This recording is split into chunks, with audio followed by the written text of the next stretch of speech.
Should the UN regulate Facebook? The Liberal candidate in Burnaby South thinks so. Then, lynntt shreds the competition in debate. And SNC Lavalin keeps looking worse and worse for the Liberals. This is the Canada Poly Report.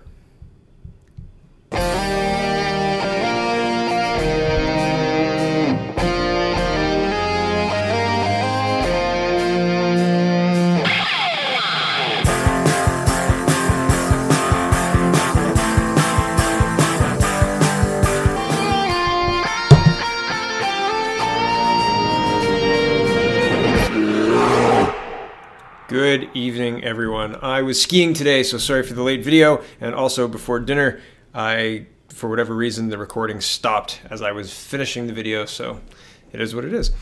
Here is today's video. Late, but still delivered. So, Ethan Irk is tweeting, crowd applause kicking off the panel was even louder for lynntt than it was for at the Jagmeet Singh. Loudest in the room. Yep, we're the party with the momentum to actually topple the leader of the NDP in this race. And there's a picture included, and here's the picture. Lots of PPC and Laura Lynn Thompson placards, etc. in the crowd. So that's nice to see. If you haven't seen the highlights or the whole debate, it is absolutely worth watching. Link is in the description to the highlights. I don't actually have a link right now to the full debate, but that's okay. I am a little bit biased, so this is posted by Laura Lynn-TT, who is the PPC candidate. I think there's a lot of really good interactions here. I'm going to show you a couple of them. This one is the interaction with the the conservative candidate talking about Facebook, and he is for regulation in order to ensure that whatever is being shared on Facebook is factual or something. I'm not entirely sure, but he is talking about that here. The link is in the description if you want to watch all of it. We're going to watch a couple of quick clips, and here we go. Here's the first one. It's a very tough process that I think one has to go through to make sure all information is properly analyzed and shared. Thank you. Thank you. Laura Lynn. I don't think that you can regulate Facebook. Facebook is regulating all of us. It's telling us what we can and can't say. It's infringing on our free speech. I've been banned 3 times from Facebook. I'm pretty sure none of these guys have. I wear it as a badge of honor. It means I was speaking truth, because speaking truth has become an act of courage, and it ought not to be that way in Canada. I generally agree with her there. And yeah, very loud in the room. It's definitely good to hear. And as I've said before, I think a lot of the debates, conversations that we're seeing don't happen without the PPC candidate in the room. Here is the Liberal candidate talking about how he supports having the United Nations regulate Facebook. And I'm not entirely sure how he proposes to have that happen. But here he is talking about how he thinks the United Nations should somehow regulate Facebook. And then he says, I think my time's done. Yeah, I think my time's done. So we'll watch until that point because it's quite funny. I think the power of internet and storage, we are into a new era, and I think United Nations should have a body to regulate those activities. Yeah, I think in it's regulation. Yeah, it's regulation. I think my time is up. Okay, thank you so much. Yeah, it's regulated. I think my time's up. It's up. It's up now. Is it up? It's up now. Now. I thought that was funny because if you couldn't hear the crowd, and I apologize for the volume of the microphone. I don't do any post-production. I do this kind of live, so there's not a lot of editing, and there's just one I'll take. So I apologize for the volume levels, but if you couldn't hear the crowd, he was saying, this is why you left China, Mr. Lee. And he said, no, it's regulation. And he was saying that the internet's only 40 years old. We should have an international body regulate it. Like the UN. The UN should regulate the internet. And the boos, I thought, were hilarious because, first of all, I had seen the clip of him saying that, and I thought, that's terrible. But I thought somebody had added the boos in.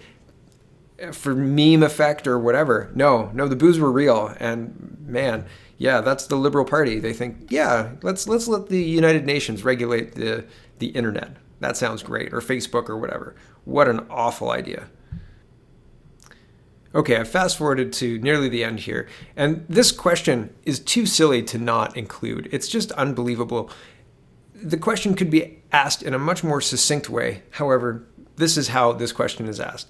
The question is, what happens if right-wing groups influencing Canada through Facebook and Twitter are destroying the rights of girls and women to choose about their reproduction, like their reproduction, whether they have babies or have abortions or whatever. So this is the abortion question. And it's just such a long walk. I just thought it was so ridiculous. Like we have to wrap all of these words, all of these conversations in nice words in order for them to be palatable. We're still talking about abortion. It's very interesting. So here's the debate moderator introducing this question. And so listen, I thought it was so strange. And I think lynntt knocks it out of the park. We're going to watch until the Conservative candidate confirms Laura Lynn's prediction. Okay? So watch out for her prediction and watch out for the CPC candidate to absolutely confirm it.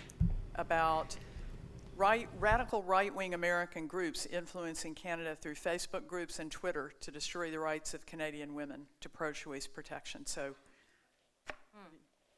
well, the People's Party of Canada is the only party built on principles. We support individual freedom, personal responsibility, fairness, and respect for all Canadians. In our party, there are some who are pro-life, there are some who are pro-choice. That is democracy, and that is perfectly acceptable. I personally am a proud pro-life person, and I support family traditions. I am a Christian, and these other candidates should clearly state if they are for or against abortion. I believe Jagmeet, as he's already said, is completely pro-abortion.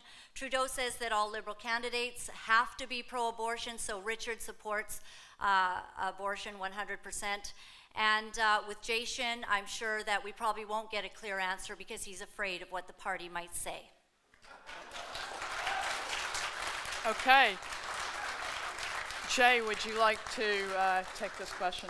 Well, the question is relating to foreign influence and how it affects women's rights to choose in Canada. And if that's, we talked about how we can limit foreign influence through social media, Facebook, Twitter, so forth. And I think the government is working on that, how to limit foreign influence on Canadian issues. As to where we stand as a party, it's an issue that we're not going to legislate. That's I think that's been clear. It's a choice that people have to make, and it's not my place here to state what my position is. Our position is that we're not going to make this. This is not an issue that's up for legislation. Thank you. Thank you.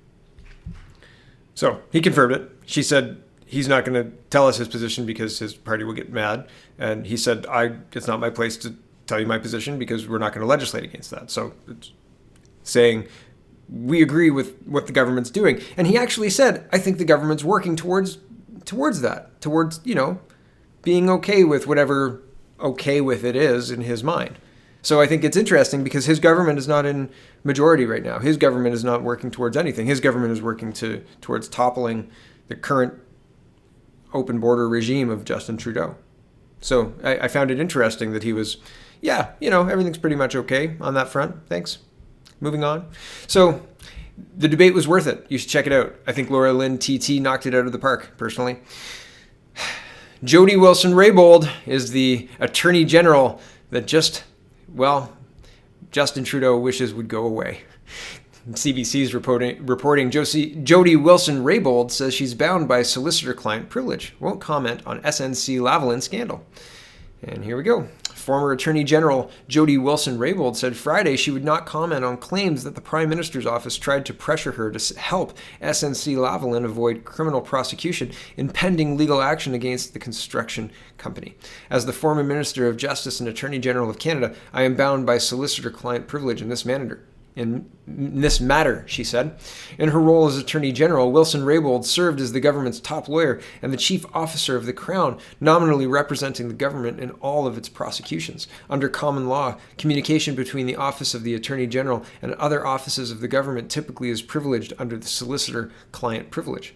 But at least one criminal defense lawyer was questioning Wilson-Raybould's privilege arguments Friday, saying Prime Minister Justin Trudeau could easily waive it and allow his former Justice Minister to speak freely and truthfully on the matter.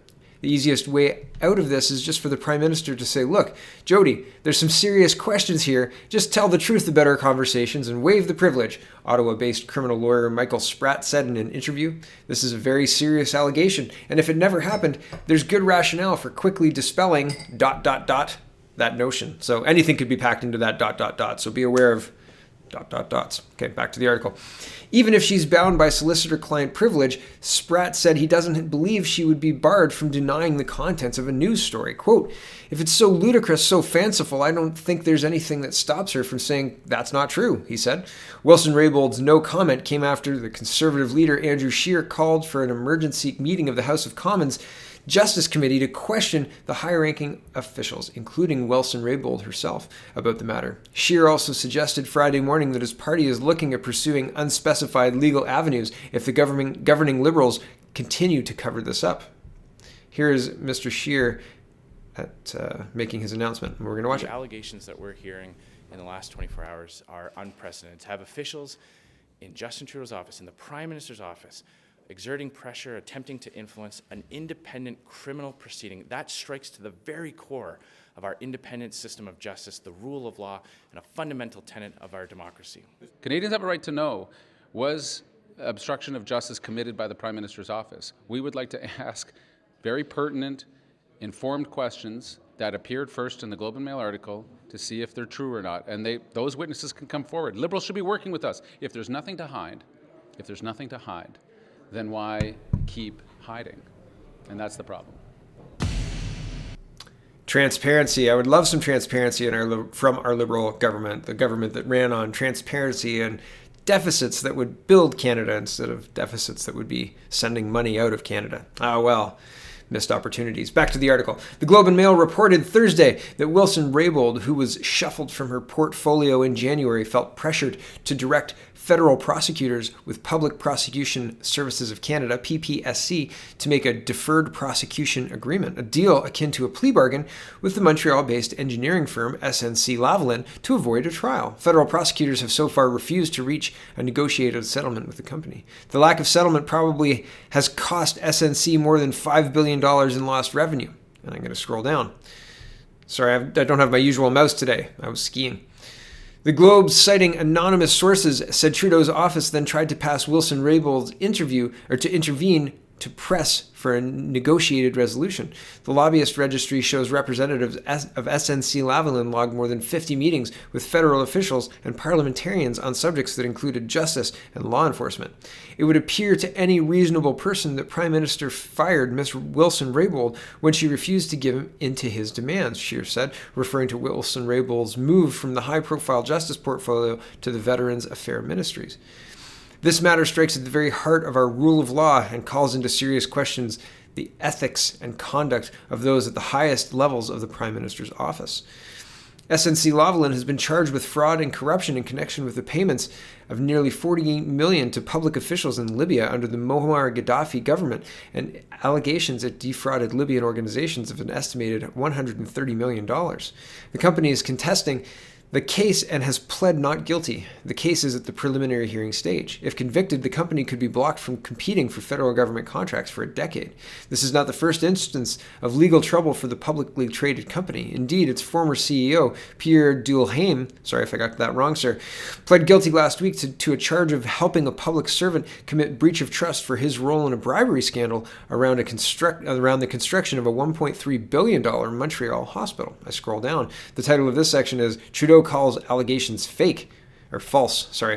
On Thursday, Trudeau denied that he or his staff, quote, directed Wilson-Raybould to intervene. At one point, in reply to a journalist's question, Trudeau said in French that he never, quote, asked her to make any decision in the case. Quote, the allegations in the Globe story this morning are false, said Trudeau. Quote, neither the current nor the previous Attorney General was ever directed by me or by anyone in my office to take a decision in this matter. I scroll down. Oh, no, I don't. The Conservatives and the New Democrat MPs on the House of Commons Standing Committee on Justice and Human Rights want to meet and demand a session to question members of the PMO and other officials about the allegations, according to Scheer. They say they want to question the following officials: Wilson-Raybould, Minister of Justice, Attorney General David Lametti, Clerk of the Privy Council Michael Wernick, Director of Public Prosecutors Kathleen Rosell, Chief of Staff to the Prime Minister Katie Telford, Principal Secretary to the Prime Minister Gerald Butts, Senior Advisor to the Prime Minister Mathieu Bouchard, Senior Advisor to the Prime Minister Elder Marquez, and sorry if I got that wrong, sir, Chief of Staff to the Minister of Veterans Affairs Jessica Prince. If the Prime Minister has nothing to hide, as he has suggested, then he should have no reason to fear these individuals appearing before the Justice Committee, Scheer told reporters Friday morning. In an interview with the CBC's The House, Lametti said that if the Justice Committee proceeds with such a study, he would agree to appear. I would appear before the committee, of course I would, he said. So I find that interesting. Here's Michael Chong taking issue with former Attorney General Wilson-Raybould's, what is it? Solicitor-client privilege in a tweet, and here it is. It says, there's a tweet stream here, there's multiple, so we'll go through it. 1, according to precedent, the AG is not bound by solicitor-client privilege. If asked, the AG must provide the House of Commons the advice she gave to the government. There is precedent for this, and it's recent. Brexit, #CanadaPolly. And number 2, this past fall, the British government would not release the legal advice from the UK AG Geoffrey Cox regarding Brexit. UK AG Cox also refused to release the legal advice he provided the government. And there's a link. And sorry, my mouse is acting up. I apologize. I can't scroll. There we go. Nope, it's still acting up. Apologies. Sorry, everyone. A little rough around the edges this Friday night. Okay, number 3. On December 3rd, 2018, Speaker Burko ruled the government was likely in contempt of the Commons. The next day, the Commons voted to hold the government in contempt. The government and Attorney General Cox then released the advice publicly.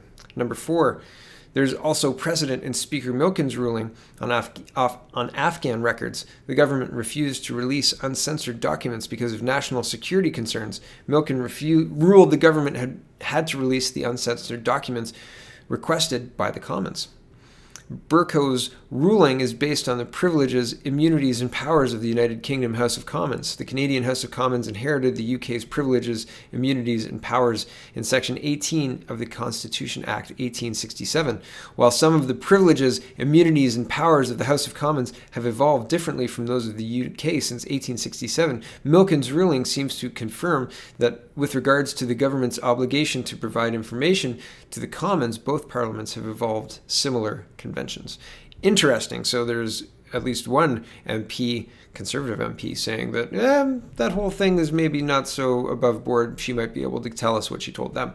Here's Jagmeet Singh calling for an ethics probe into alleged political direction in the SNC Lavalin case. And I'm not going to go through this one. You can read it yourself. This video is long enough as it is. And Ezra Levant, the final story I'm covering today is Ezra Levant tweeting out about his reporter being assaulted the other day at the Radisson East in Toronto. And he says, quote, "You can't hit people you don't like, even if you're a liberal. It's a crime and it's a civil tort. We pursued DionBuse.com for years in both civil and criminal court, and we will do the same here. Let the world know you cannot assault our journalists." And if you haven't watched this, you should go watch this. I said yesterday I found it very interesting that this gentleman here felt himself so above the law and so much better than the rebel reporter that he felt he could assault him with impunity. And I thought that was just awful. What a comment on the state of affairs in Canada. I believe you're so wrong that I can assault you. What does your belief that somebody is wrong supersede their right to being safe and secure in Canada, like to not be assaulted, to be protected? And really, just what a silly thing to do. Really, you don't attack somebody. Come on. So that is the end of the show tonight. Thanks for watching, everybody. Check out the People's Party of Canada.ca, and this debate is well worth watching if you're not sure about what kind of candidates the People's Party is running. I think there's more meat in Laura Lynn's responses than any of the others. And granted, I watched the highlights posted by Laura Lynn, so maybe there's a reason I think that, but you should go check it out for yourself. Thanks for watching, everybody. Have a wonderful, wonderful evening.